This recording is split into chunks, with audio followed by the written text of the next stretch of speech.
আদায় করতেছি মহান রব্বুল আলামিনের দরবারে। প্রায় 1 বছর পরে আবার বরিশাল বিভাগীয় কওমি মাদ্রাসা ঐক্য পরিষদের এই সম্মেলনে উপস্থিত হতে পেরেছি। শুকরিয়া তাআলা আলহামদুলিল্লাহ। 1 বছরের ভিতরে অনেকেই আমাদের মাঝে ছিল, নাই তার ভিতরে উল্লেখযোগ্য আমাদের প্রাণ প্রিয় মুরব্বী আল্লামা নুরুল হুদা ফয়েজি, যিনি কওমি মাদ্রাসার এই ঐক্য পরিষদের একজন অতন্ত্র প্রহরীর মতো আগ্রহ সহকারে তিনি দায়িত্ব পালন করতেন। আল্লাহ রাব্বুল আলামিন তার দরজা বেহেশতে বুলন্দ করে দেয়, আমিন। এর ভিতরে অনেক মুরব্বীরা নাই, অনেক আমার যুবকরা মা বোনরা নাই। এমন একদিন আসবে, আল্লাহ কবুল করলে সম্মেলন চলতে থাকবে, আমরা থাকবো না। মূল ব্যাপার হলো এই, এমন জীবন তুমি করহে গঠন, মরণে হাসিবে তুমি কাঁদিবে ভুবন। আজকে অনেক মুরব্বীরা আমাদের থেকে চলে গেছেন, তাদের পদঙ্ক অনুসরণ করে আমরা যদি আলোচনা ইতিহাস আমরা সেভাবে চলতে পারি, আমাদের জীবনে আলহামদুলিল্লাহ কামিয়াব আসবে। আমি কথা বেশি লম্বা চওড়া না বলে সংক্ষেপ বলছি, যেহেতু আলহামদুলিল্লাহ নামাজের সময় আসছে, বেশি সময় খুব বেশি নেয়। এরপর আল্লামা মামুনুল হক সাহেব হুজুর তিনি আসবেন, ইলিয়াস গুম্মান সাহেব হুজুর আল্লাহ রহমত তিনিও আসবেন, আর অনেক ওলামায়ে কেরাম আসবেন। অনেক ওলামায়ে কেরাম আলোচনা রেখেছেন। আমি আপনাদের সামনে কুরআনুল কারীম থেকে আয়াত শরীফ তেলাওয়াত করেছি। আয়াতের ভিতরে আল্লাহ বলছেন, যত মাখলুকাত আমি সৃষ্টি করেছি এর ভিতরে সর্বশ্রেষ্ঠ সম্মানিত করে আমি মানুষকে সৃষ্টি করেছি। সবাই বলি আলহামদুলিল্লাহ। তাহলে আমরা যারা মানুষ সৃষ্টির সেরা, বলে এরপরে যে আমি আয়াত শরীফ তেলাওয়াত করেছি, আয়াতের ভিতরে রব্বুল আলামিন বলেন, এক শ্রেণীর মানুষ চতুষ্পায় জানোয়ারের মতো। এরপরে আল্লাহ বলছেন বাল হুম আবাল, তার চেয়েও খারাপ। এরপর আল্লাহ রাব্বুল আলামিন অন্য আয়াতে বলছেন শাররুল বারিয়া। এক শ্রেণীর মানুষ সৃষ্টির ভিতরে সবচেয়ে নিকৃষ্ট জানোয়ার নাম হলো শূকর। এক শ্রেণীর মানুষ শূকরের চেয়েও খারাপ। এখন কথা হলো, কোন মানুষ সর্বশ্রেষ্ঠ আর কোন মানুষ নিকৃষ্ট? ওমর ফারুক রাদিয়াল্লাহু তাআলা আনহু প্রথম অবস্থায় তিনি কাফেরদের ভিতরে অন্তর্ভুক্ত, শুধু তাই না, এর চেয়ে জঘন্য আর থাকতে পারে না। আল্লাহ রাসূল সাল্লাল্লাহু আলাইহি ওয়াসাল্লামকে কতল করার জন্য রওনা করছেন, এর চেয়ে কি আর নিকৃষ্ট থাকতে পারে? পারে না। তাই ওমর ফারুক রাদিয়াল্লাহু তাআলা আনহু মাঝখানের ঘটনা আমরা প্রায় সবাই জানি। সেই তরবারি নিয়ে ইসলামের পক্ষে যখন স্লোগান তুলছিলেন, তখন সে মানুষদের ভিতরে সমস্ত মাখলুকাতের ভিতরে সর্বশ্রেষ্ঠ মানুষ হিসাবে দুনিয়াতে আখেরাতে পরিচয় লাভ করেছে। কথা ঠিক না? আচ্ছা বলেন তো, একটু আগে ওমর ফারুক রাদিয়াল্লাহু তাআলা আনহু তিনি যে কাফেরদের ভিতরেও মানুষ সমস্ত মাখলুকাতের ভিতরে নিকৃষ্ট, তখন তার চক্ষু দুইটা ছিল। কিন্তু যখন একটু পরে ইসলামের পক্ষে স্লোগান দিয়া যখন রাজপথে নামছিলেন, তখন তার চক্ষু দুইটা না কোনো পরিবর্তন হচ্ছে? দুইটাই তো ছিল। হাতের দিক থেকে কোনো পরিবর্তন হইল? পায়ের দিক থেকে? চেহারা একটু আগে যা ছিল একটু পরে তাই আছে। তাহলে বোঝা গেল কোন পরিবর্তনের মাধ্যমে যেই মানুষটা সবচেয়ে ছিল নিকৃষ্ট, সেই মানুষটা হলো সর্বোৎকৃষ্ট। সেই জায়গাটা কি? সেই জায়গাটার নাম হলো কলবের পরিবর্তন। কথা ঠিক আছে? কিসের পরিবর্তন? আর এই কলবের উপরে ভিত্তি কইরেই দুনিয়া এবং আখেরাতে সম্মান নিশ্চিত। বেলাল হাবশী রাদিয়াল্লাহু তাআলা আনহু গোলামের ছেলে গোলাম, বংশের দিক থেকে নিচু, চেহারার দিক থেকে কালো, শিক্ষার দিক থেকে বকলম, পয়সার দিক থেকে নিচ্ছ, কিন্তু দুনিয়ার দিক থেকেও সম্মানিত, আখেরাতেও। কিসের কারণে? চেহারার কারণে, বংশের কারণে, শিক্ষার কারণে, সম্পদের কারণে। তাহলে বোঝা গেল এই সম্মানটা তার আসছে কিসের কারণে? কলবের কারণে। আর বেহেশতে যাওয়ার জন্যে আল্লাহ রাব্বুল আলামিন শর্ত লাগিয়েছেন, ইল্লা মান আতাল্লাহা বিকলবিন সালিম। ওই কলবের উপরে ভিত্তি কইরাই কিন্তু আপনার আমার জন্য জান্নাত নির্ধারিত। এই জন্য আমি বিশেষ করে কওমি মাদ্রাসা, আমার তলেব ইলমদেরকে, আমার আসাতিজা ইকরামদেরকে, আমাদের কমিটি সহ সকলকে আমি উদাত্ত আহ্বান জানাবো, আসেন আমরা মায়ের থেকে পড়ার পরে আমরা কিন্তু কেউ ফেরেশতা হয়ে আসি নাই, কেউ কিন্তু আমরা অলি হয়ে আসি নাই, কুতুব হয়ে আসি নাই। কথা ঠিক কিনা? এই জন্য একটা প্রবাদ বাক্য আছে যে ওস্তাদে পুত বানায়, আর যদি শিক্ষা না হয় ভূত হয়। ভূত কি হয়? ভূত।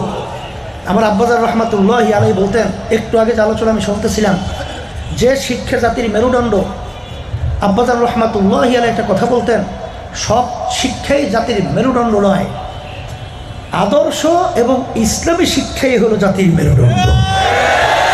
তার বাস্তবতা হলো, আমি সংক্ষেপে বলবো যে আমাদের দেশ পরিচালনা করে এমপি মন্ত্রীরা। কারা? এমপি মন্ত্রীরা। সংসদের ভিতরে বিল উত্থাপন হয়, সেখানে হা হা জয়যুক্ত হয়েছে, হা জয়যুক্ত হয়েছে, এর অর্থ আইন পাশ হয়ে গেছে, এই অনুযায়ী দেশ চলে, ঠিক কিনা? তাহলে এমপি মন্ত্রীদের ভিতরে টিআইবি একটা সংস্থা, তারা 100 এমপি মন্ত্রীর ভিতরে একটা তদন্ত করছিল, জরিপ করছিল। এই বাংলাদেশে 100 এমপি মন্ত্রীদের মধ্যে 97 জনের মতো এমপি মন্ত্রী পাওয়া গেছে চোর। কি পাওয়া গেছে? অর্থাৎ দুর্নীতিগ্রস্ত। কয়জন? এখন অনেকে বলতে পারে হুজুর 3 জন তো ভালো ছিল, বলে 3 জনও বলে চোর, একটু কম চোর। এটা কিন্তু আমরা তদন্ত করি না, বিদেশে একটা সংস্থা। 100 জনের ভিতরে 100 জনই দুর্নীতিগ্রস্ত, চোর। আমাদের গরিব ভাইরা, বিশেষ করে এই বাংলাদেশ চলে, বিশেষ করে উল্লেখযোগ্য কৃষক ভাইরা অর্থ উপার্জন করে, আমার রাস্তায় রিক্সাওয়ালা ভাইরা অর্থ উপার্জন করে, আমার শ্রমিক ভাইরা অর্থ উপার্জন করে। বিদেশে আমার ভাইরা এই রৌদ্রের ভিতরে চামড়া পুড়ে কালো হয়ে যায়, রেমিটেন্স পাঠায়, সেই অনুযায়ী দেশ চলে। আর মাঝখানে এক সাইডে ওরা 1% ওরা ওই ক্ষমতার চেয়ারে বৈশা আমাদের টাকা তো এই দেশের ভিতরে সংগ্রহ তো দূরের কথা, আমাদের দেশের টাকা ওরা বিদেশে পাচার করে। কথা ঠিক নেবে? ঠিক। এই যে আওয়ামী লীগের সময় ভূমিমন্ত্রী, শুধু তার একার 3টা দেশের মধ্যে বাড়ির সন্ধান পাওয়া গেল 620টার মতো বাড়ি। এই ফ্যাসিস্ট আওয়ামী লীগের ভূমিমন্ত্রী, তাই সেখানে 620টার মতো বাড়ি, দাম আসছে প্রায় 5700 এত কোটি টাকা। কিন্তু আমার কথা না, কিন্তু পত্রিকার রিপোর্টে আসছে। আচ্ছা বলেন তো, এই প্রথম আলো পত্রিকা কিন্তু এই রিপোর্ট আসছে, তাই সেখানে এই যে 5700 কোটি টাকা, 620টার মতো বাড়ি, এই যে অর্থ, এসব তার আব্বাই রেখে গেছিল, এইটা সে ওয়ারিস হিসেবে পাইছে, ওই টাকা দিয়েই তো বাড়ি করছে। তাতে দাদায় রেখে গেছিল, এই টাকা কাদের? আপনার আমার ঘাম ঝরানো এই গরিব শ্রেণী আমার বাজানদের, এবং বিদেশে রোদ্রে পুইরা এই টাকা বাংলাদেশে পাঠায়। সেই টাকাগুলো ক্ষমতার মসনদে বসে তারপর বিদেশে পাচার করে এরকম 620টার মতো বাড়ি তৈরি করে। এই কথা ঠিক কিনা? ওরা হইল ভোগী, আমরা হইলাম ত্যাগী। ওরা হইল ক্ষমতাপ্রেমী, আমরা হইলাম দেশপ্রেমী। এই জন্য অনেক সময় বলে থাকি যে আব্দুল হামিদ সাহেব আওয়ামী লীগের সময় প্রেসিডেন্ট ছিল, যখন আমাদেরকে আহ্বান করেছিল সংলাপের জন্যে, তখন আমিও গেছিলাম প্রেসিডেন্ট ভবনে। তাই সেখানে প্রেসিডেন্ট পাশে এরকম পাশাপাশি বসা, তখন আমাদের একজন লোক বলতেছে যে প্রেসিডেন্ট সাহেব, আপনার একটা কথা আমরা বিভিন্ন জায়গায় উদ্ধৃতি হিসাবে এটা আমরা আলোচনা রাখি। কি কথা? বলে আপনি বলেছিলেন যে প্রতি বছর বাংলাদেশে যে টাকা দুর্নীতি হয়, চুরি হয়, এই দুর্নীতির টাকা দিয়ে পদ্মা সেতুর মতো একটা সেতু প্রতি বছর তৈরি করা যায়।